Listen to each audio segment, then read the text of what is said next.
Assalamualaikum warahmatullahi wabarakatuh. Waalaikumsalam warahmatullahi wabarakatuh. Waalaikumsalam warahmatullahi wabarakatuh.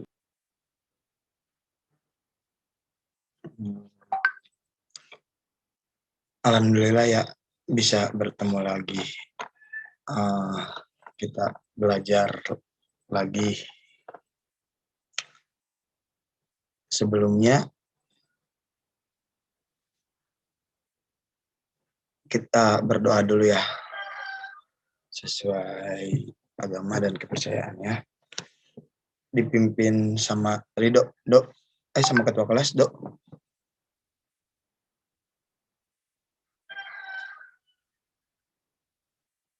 Kalau enggak, Fatir.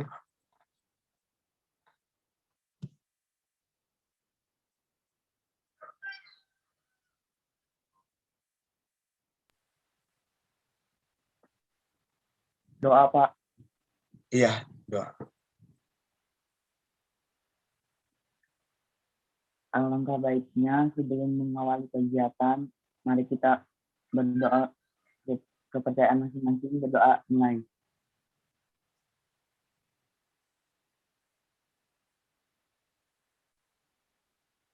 Berdoa selesai. Oke, terima kasih Fatir. Ini teman-teman nggak ada suara, maksudnya suara saya nggak kedengar apa kalian tidak ada suaranya?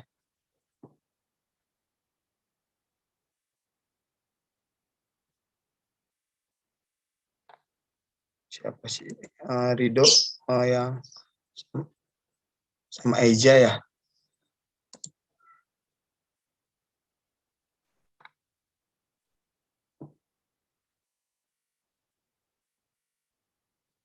Ya udah, kita mulai aja.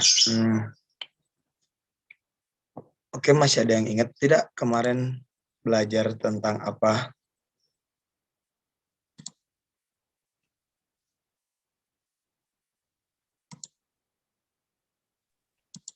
Tentang teks persuasi.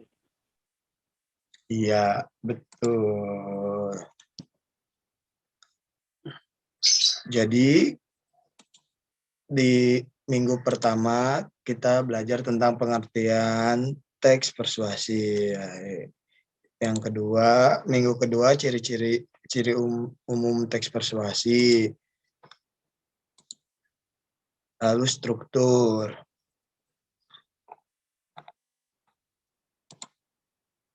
Ada yang bisa menjelaskan kembali tidak apa itu teks persuasi? Kelihatan tidak? Kelihatan tidak?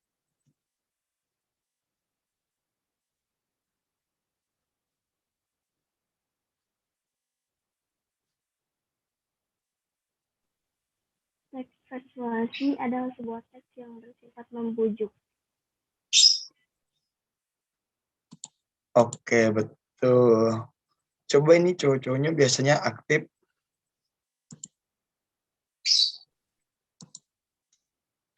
Pada tegang banget, jangan tegang-tegang amat.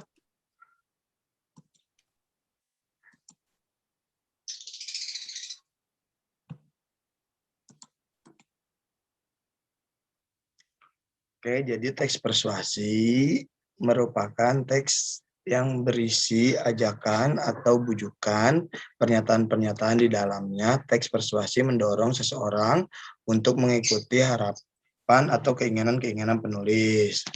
Teks persuasi berfungsi untuk menyampaikan bujukan atau himbauan, ajakan, saran, dan pertimbangan tentang berbagai permasalahan aktual, lingkungan hidup, kondisi sosial, dan keagamaan budaya. Ada yang tahu tidak apa itu tentang lingkungan hidup? Misalnya kayak gimana contohnya? Kan kemarin sudah diajarin.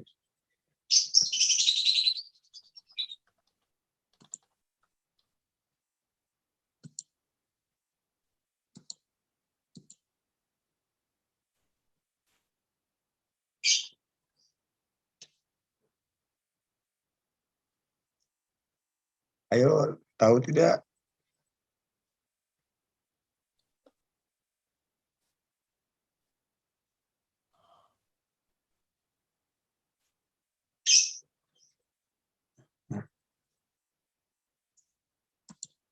Alia, coba.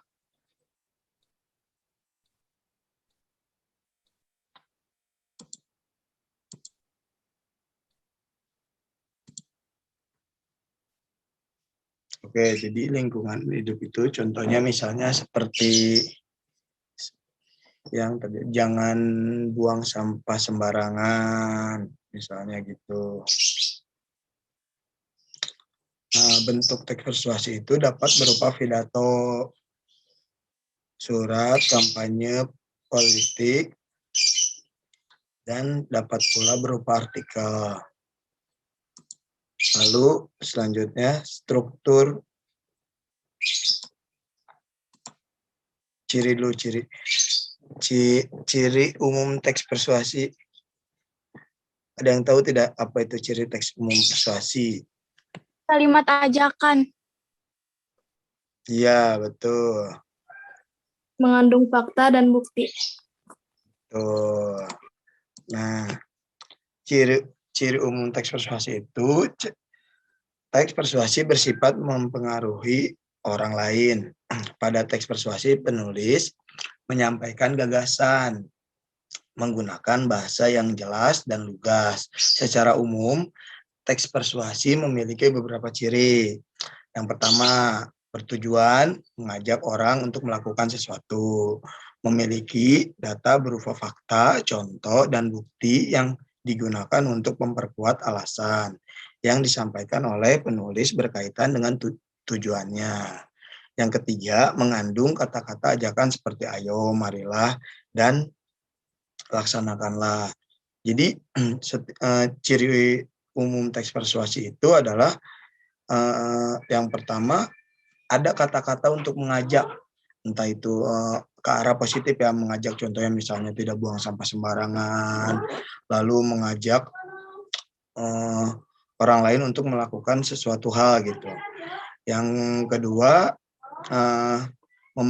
memiliki data berupa fakta dan bukti. Jadi setiap teks persuasi itu memiliki data gitu, memiliki data yang fakta dan ada buktinya gitu.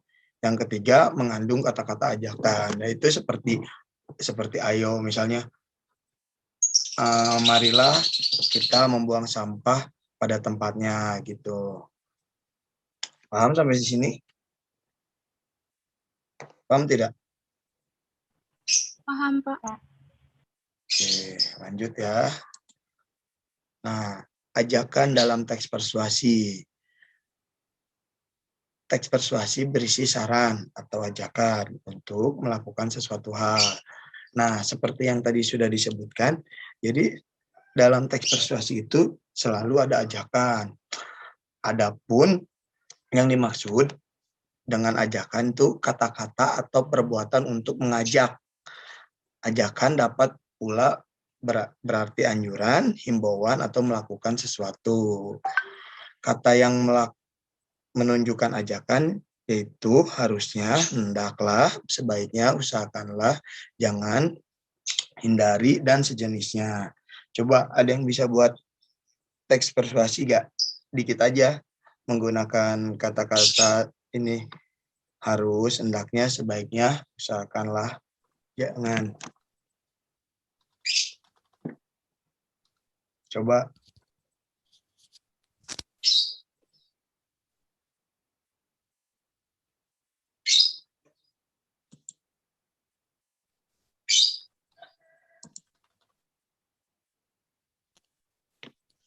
Nurul, coba bisa tidak?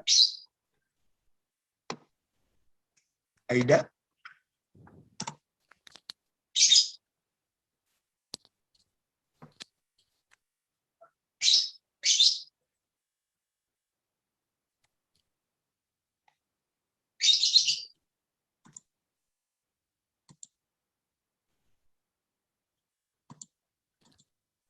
Oke, lanjut aja kali ya. Struktur dalam teks persuasi. Ada apa aja tuh? Ada 3 kan? Apa aja? Ada 4.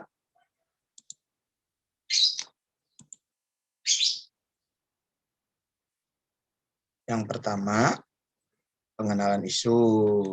yaitu pengantar umum atau menyampaikan masalah yang menjadi dasar teks.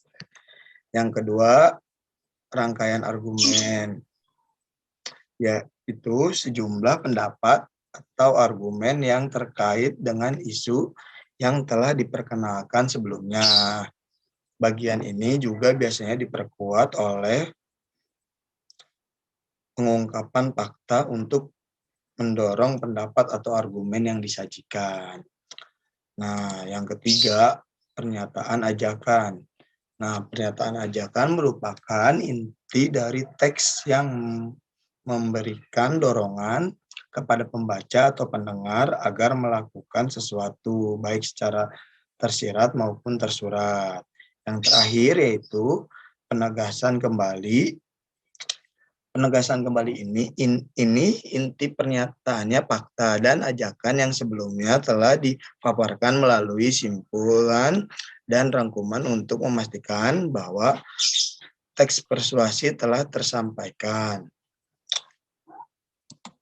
Jadi kalau kalian mau bikin teks persuasi itu ada strukturnya. Itu yang pertama ada pengenalan isu. Nah, pengenalan isu ini yaitu pengantar umum gitu. Jadi pengenalan isu itu menjadi dasar teks. Kita mau buat teks persuasi itu harus ada pengenalan isunya dulu. Lalu rangkaian argumen, yaitu pendapat atau argumen yang terkait dengan isu yang pertama tadi kita bikin itu pengenalan isu. Nah, ini rangkaian argumen itu yang terkait dengan pengenalan isu tersebut.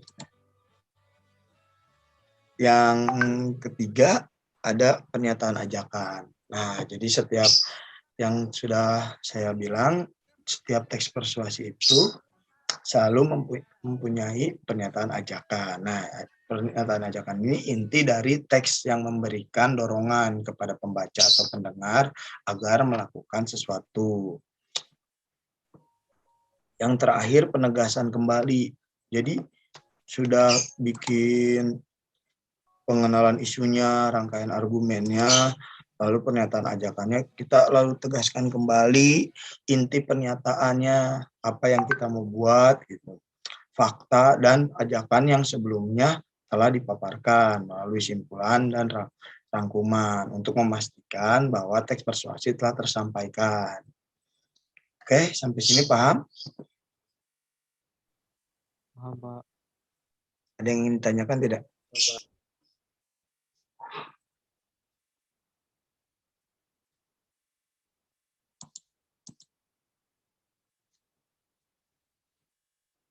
Ada yang ingin ditanyakan tidak?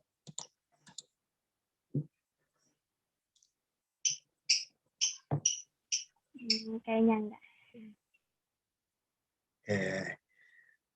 Lanjut berarti ya.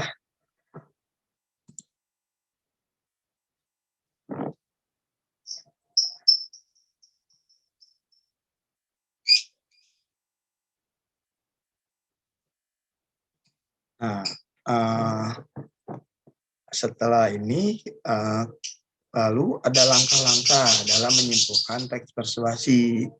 Yang pertama apa itu? Membaca keseluruhan isi teks. Nah, dengan membaca keseluruhan ini teks, kita dapat menemukan gagasan umum teks serta argumen-argumen yang dijabarkan si penulis.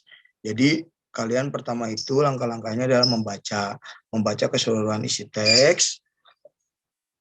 Yang kedua, mencatat bagian-bagian penting dari isi teks tersebut. Misalnya bagian-bagian pentingnya itu apa sih? Nah, yang terdapat di awal atau di akhir paragraf. Dengan begitu, ketika membuat simpulan, kita dapat segera menentukan bagian penting yang telah kita temukan dalam teks. Jadi, setelah kalian mencatat bagian-bagian pentingnya, kalian akan menemukan bagian penting yang telah kita temukan dalam teks tersebut gitu. Lalu yang ketiga, memahami hubungan logis antar bagian penting teks tersebut. Nah, setiap paragraf dalam teks haruslah berkaitan dengan pendukung gagasan utama. Teks ajakan yang baik memuat argumen-argumen dan paragraf yang saling berkaitan, serta pembaca terdorong untuk melakukan sesuatu. Jadi, setiap paragraf itu mendukung gagasan utama. Teks ajakan yang baik memuat argumen-argumen dan paragraf yang saling berkaitan, sehingga kita nih, contohnya kita sebagai pembaca terdorong untuk melakukan sesuatu. Nah, yang keempat, merumuskan simpulan isi teks secara lisan dan jelas. Jadi, setelah kalian merumuskan simpulan isi teks secara ringkas dan jelas. Oke, lanjut.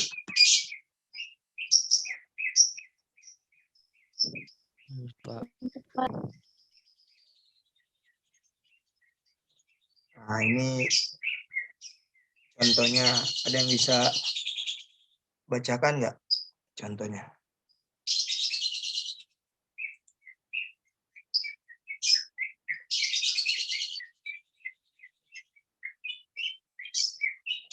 Nah, ini strukturnya sudah jelaskan nih. Ya. Yang pertama,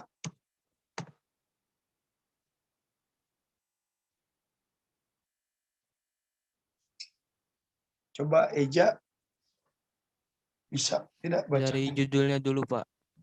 Ya, dari judulnya. Waspada bencana banjir di kawasan cincin api. Strukturnya Bencana alam, dibacain juga nggak, Pak? Dibacain. Pengenalan isu. Indonesia terletak di tengah-tengah zamrud khatulistiwa yang memberikan banyak kelebihan. Tanah di sini subur, hampir semua tanaman produktif yang diminati pasar konsumsi dapat tumbuh di sini. Namun di balik keunggulan itu terdapat risiko yang harus dihadapi pula jika membicarakan letak geografis Kepulauan Republik Indonesia. Lanjut, Pak. Lanjut sampai rangkaian. Rangkaian argumen. Pertimbangannya banyak melibatkan berbagai pendapat yang sebetulnya sudah diutarakan oleh berbagai pihak, baik pihak ahli dari lembaga penelitian dari berbagai universitas maupun badan meteorologi, klimatologi, dan geofisika Indonesia. Contohnya bagaimana BMK rutin menggelar forum informasi cuaca iklim dan gempa bumi. Bahkan di beberapa daerah yang memang memiliki histori patahan gempa yang cukup berisiko tinggi, mereka akan menyosialisasikan perihal antisipasi gempa dan bencana alam pada warga sekitar yang tinggal di zona rawan. Misalnya, seperti di kawasan Lembang dan Cimahi, Jawa Barat, di mana di sekitar sana terdapat patahan lembang yang merupakan patahan geser aktif dan berpotensi menghasilkan gempa yang dahsyat. Oke, lanjut ya. Coba Alia. Pernyataan ajakan. Rasanya sudah sangat wajar kalau kita harus ikut berperan dalam mengantisipasi menghadapi resiko bencana ini. Pemerintahan mungkin sudah melakukan berbagai upaya untuk menyelamatkan kita, tetapi kita juga harus mampu secara mandiri mempersiapkan berbagai hal yang tak terduga. Siap dan tanggap terhadap bencana alam adalah suatu keharusan kita, bagi kita semua orang sebagai pengarung cincin api dunia.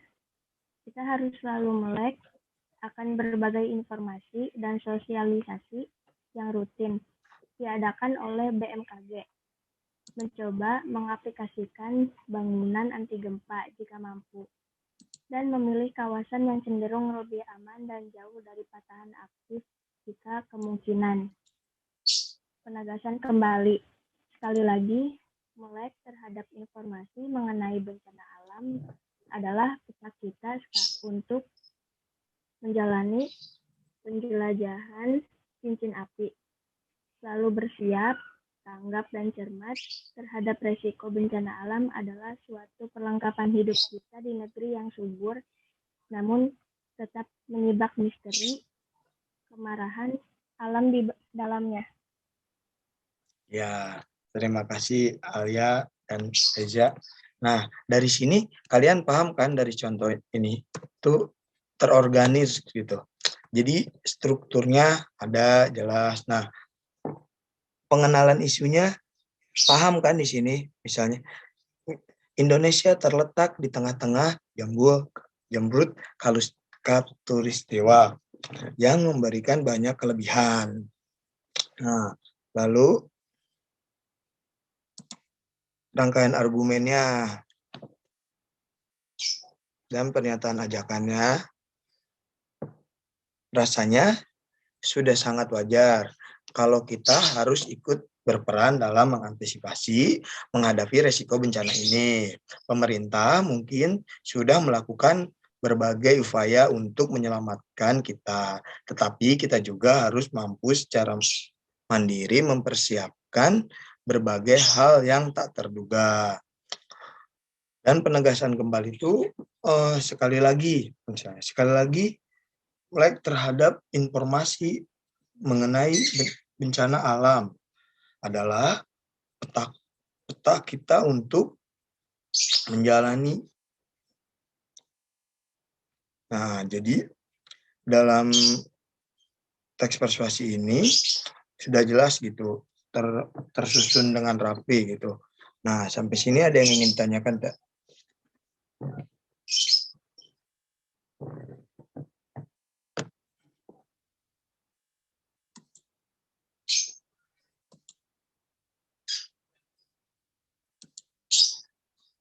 Hikmah, ada yang ingin ditanyakan?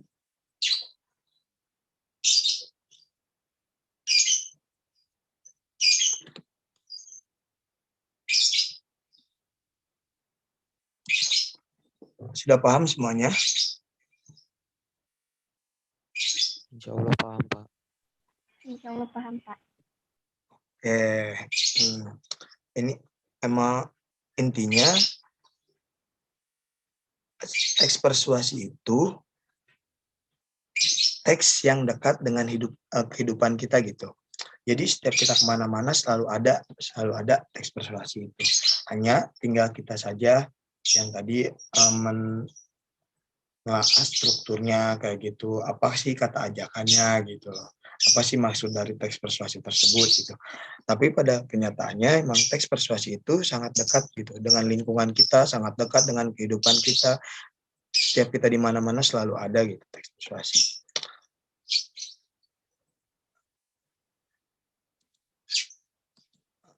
Tidak ada yang ingin dipertanyakan?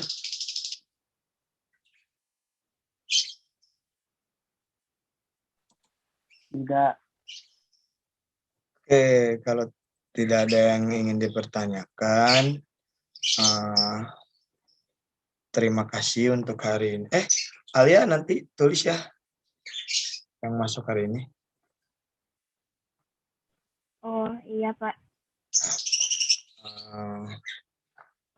Oke, terima kasih untuk hari ini. Jangan lupa kalian kalau keluar pakai masker, tetap jaga protokol kesehatan. Terima kasih atas atensinya. Wabillahi taufiq wal hidayah. Wassalamualaikum warahmatullahi wabarakatuh. Waalaikumsalam warahmatullahi wabarakatuh. Waalaikumsalam warahmatullahi wabarakatuh.